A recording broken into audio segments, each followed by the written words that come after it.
планета наша это все-таки живая система.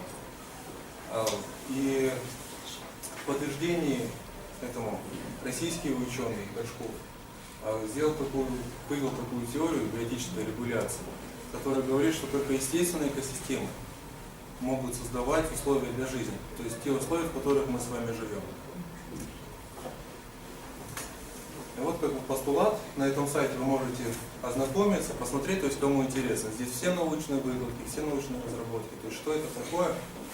То есть, и мы сторонники этой биотической регуляции, то есть мы поддерживаем то, что только экологическое здоровое сообщество и нарушенное сообщество природы могут поддерживать и создавать условия для нашей с вами жизни. То есть это принципиально важно, сохранять вот эти остатки живой природы, которая у нас состоит.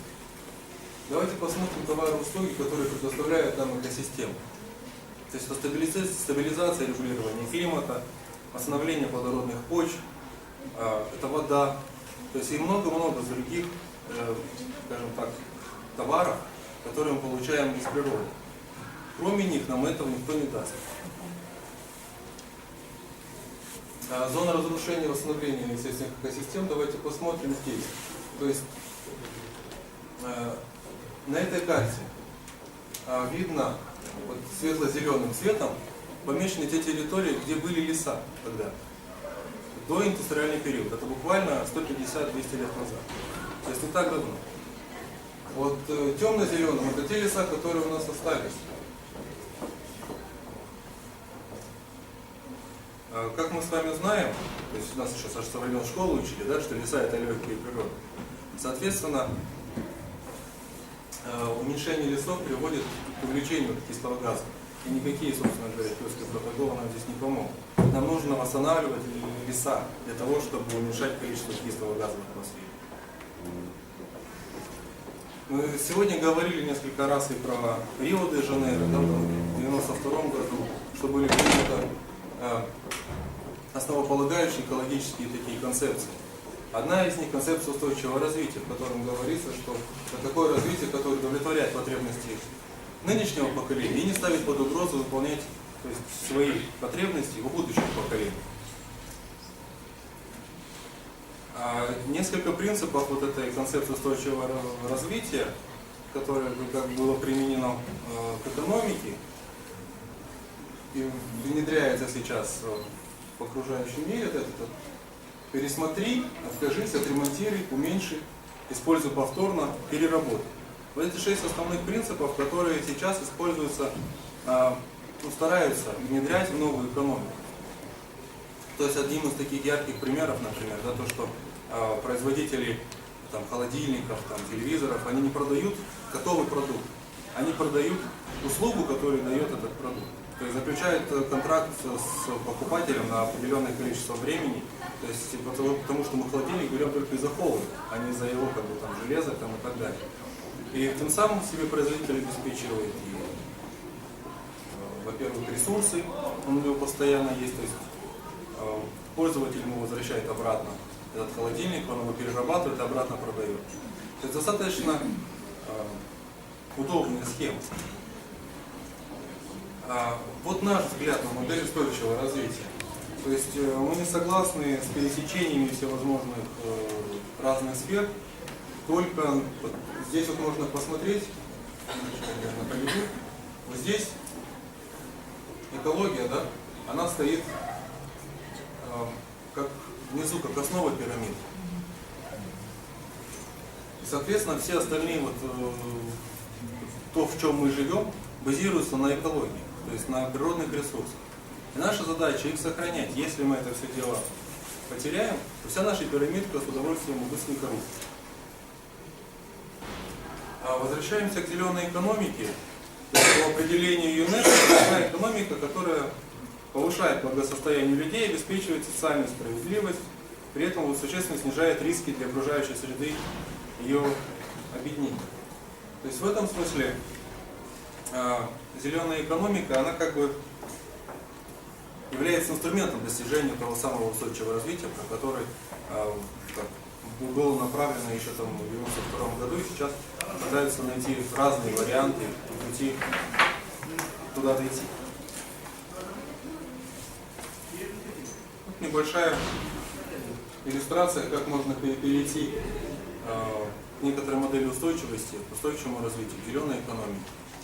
То есть мы с вами сегодня слышали несколько докладов, которые говорят о том, что у нас все в основном зациклено на углеродной экономике, на ископаемых ресурсах, и нам нужно, вот, предыдущий докладчик нам говорил, что нам нужно добывать, и тогда у нас будет счастье. Мы считаем, что нужно искать альтернативу, и можно использовать возобновляемые источники энергии, которые добавлять не нужно, добывать. Одним из таких ресурсов это солнечная энергетика. Вот 5 основных причин, по которым следует заниматься возобновляемыми источниками энергии. То есть это обеспечение энергетической безопасности, сохранение окружающей среды, то есть мы не влияем на окружающую среду, сохранение запасов собственных энергоресурсов, увеличение потребления сырья.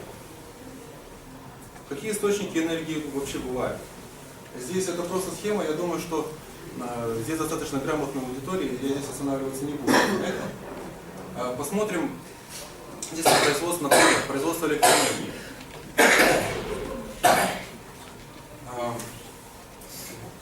Наша страна в основном получает электричество за счет гидроэнергетики.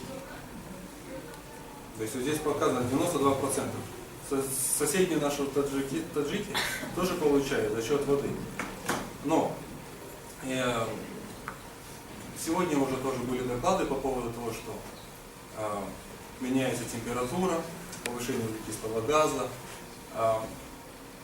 Этот вот из национального доклада по изменению климата, который сделала наша республика.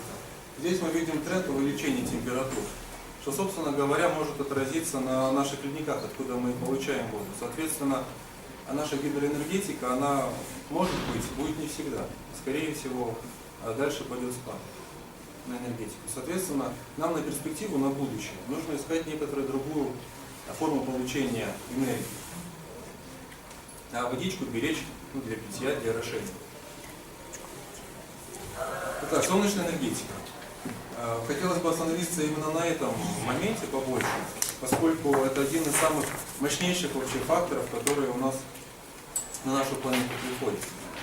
То есть она настолько сильна, что 1 час дневного света в жаркий день содержит больше энергии, чем есть потребление за год. То есть это можно посмотреть вот на вот этой вот схемке, на кубиках. То есть вот этот вот кубик – это мировое потребление энергии в год. То есть это то, что мы все потребляем разное количество энергии. Там, уран, природный газ, нефть, уголь. Вот это вот запасы, которые у нас остались сейчас. Вот это вот большой куб. Это количество солнечной радиации, падающей на Землю в год. Да? То есть вы видите, насколько это больше, чем нам необходимо для потребления энергии. Хотелось бы показать практики достижения независимости, зеленой экономики в сообществах, которые мы в своем проекте, ШПАР, наш проект, школьный проект по использованию ресурсов энергии, он делится на 2 компонента. То есть мы работаем непосредственно со школами, с образовательными структурами. Второй компонент — это практические именно проекты, которые мы делаем в селах с людьми. То есть показываем, как можно делать своими руками, какие установки и к чему это идет. Ну вот давайте посмотрим примеры, почему мы стали этим заниматься. Проблемы сельских регионов Кыргызской республики. Останавливаться не буду, так все понятно, в каких условиях мы живем. Как это у нас происходило? То есть, соответственно, мы ездили, искали села, в которых мы будем реализовывать наш проект, смотрели, обсуждали с людьми, то есть какие у них существуют проблемы, обсуждали, какие у них есть возможности, какие у них есть чаяния. После этого мы определили, что людям необходима горячая вода в быту просто, да, то есть элементарные какие-то простые радости жизни. То есть горячая вода в сельском хозяйстве, вообще дома, она всегда нужна. То есть и у нас есть такая технология сбора солнечных бочек, которые можно собирать своими руками, быстро. То есть водичка горячая постоянно у вас будет. Дальше мы устанавливали на социально значимые объекты вот такие вот вакуумные коллекторы, которые дают горячую воду. То есть это такие уже заводские варианты. Здесь недалеко можно посмотреть детский дом в районе Шампан-Кальвинара, детский реабилитационный центр для беспризорных детей. Там мы поставили вот такую вот большую систему для горячей воды. Все вот эти вот установки, они призваны для того, обеспечить горячей водой необходимость там, где это нужно. То есть это ФАПы, больницы, детские дома, даже вот пограничная застава в Васильеве. Второй момент, как можно использовать солнечную энергию, это солнечные печи. Элементарное простое устройство, которое позволяет готовить пищу в солнечный день. Неважно, какая, собственно говоря, на улице время года, зима, лето, то есть на ней можно готовить. Но можно кипятить воду, греть готовую пищу, готовить борщи там, и так далее. То есть все, что можно делать на газе, можно делать и на этой печи. То есть здесь в фокусе достигает 300 градусов. То есть практически как на газе. Дальше. Мы делали такие мастер-классы по строительству энергоэффективных печей. А что такое энергоэффективная печь? То есть она сокращает потребление твердого топлива, которое используется в сельской местности, в 1,5-2 раза. То есть, соответственно, это большое подспорье в тех хозяйствах, то есть это увеличение комфорта жизни людей, где все знают, да, как живут в селах. Чаще всего это одна комната, да, где всей семьей зимой живет.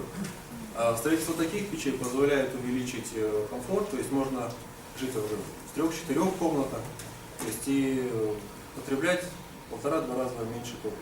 То есть очень интересная конструкция. Дальше, солнечные теплицы. То есть эти теплицы позволяют выращивать зелень круглый год. И тем самым можно продавать зелень. То есть некоторые наши хозяйки, которые пользуются вот этими теплицами, они заключили контракты с кафе и поставляют им туда зелень свежую, хорошую, экологически чистую и неплохо на этом зарабатывают. То есть это тоже как некоторый выход из бедности. Солнечные сушилки.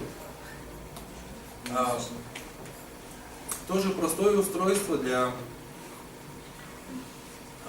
поддержки сельского хозяйства. Мы знаем, что у нас и на Иссык-Куле, и на юге много проблем связано с тем, что большие урожаи, девать их некуда. Чаще всего это просто гниет, обидно. А такие солнечные сушилки позволяют эффективно достаточно сушить фрукты, делать сухофрукты, курагу. Это получается здесь намного эффективнее и вкуснее, чем как это обычно люди делают, ну просто так положил на солнышко, высушил. Тем самым теряется много полезных качеств вот этих продуктов. А здесь, когда проходит без доступа солнышко, то есть это просто там горячий воздух, эти продукты намного вкуснее, намного полезнее. Соответственно, как бы продавать их можно дороже. Дальше вот вся наша работа, она, скажем так, ее можно посмотреть на наших выставках, которые мы делали в тех селах, в которых мы работаем. То есть каждое наше село является такой выставкой, куда можно прийти, посмотреть, как вот эти установки работают, где они стоят. Вот такие вот примеры растяжек у нас в каждом нашем селе висят. То есть можно посмотреть, где это находится, описание таких вот установок, вот, к примеру. Да, то есть каждое село у нас разное, в разных селах у нас разные какие-то вещи происходили в зависимости от потребностей. Да? Вот, и поэтому здесь у нас на таких вот растяжек можно посмотреть, про эти установки почитать, посмотреть адрес, где она находится, сходить, посмотреть, пощупать своими руками, как это работает, то есть и определиться для себя. То есть, может быть, и мне домой тоже такое можно поставить. Также мы очень плотно работаем с администрациями, с разными, то есть и с академией, и с областными администрациями. Здесь мы делали вот выставку вместе с мэрией города Ош, то есть туда тоже проводили выставку возобновляемых источников энергии.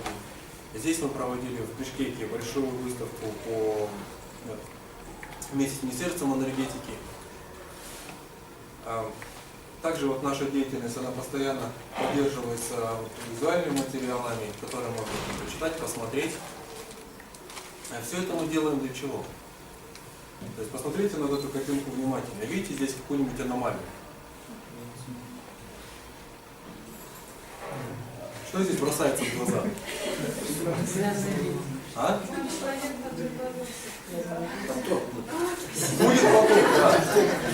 Посмотрите, да, то есть у всех здесь разная реакция. Кто-то стоит в ступоре, кто-то убегает, да?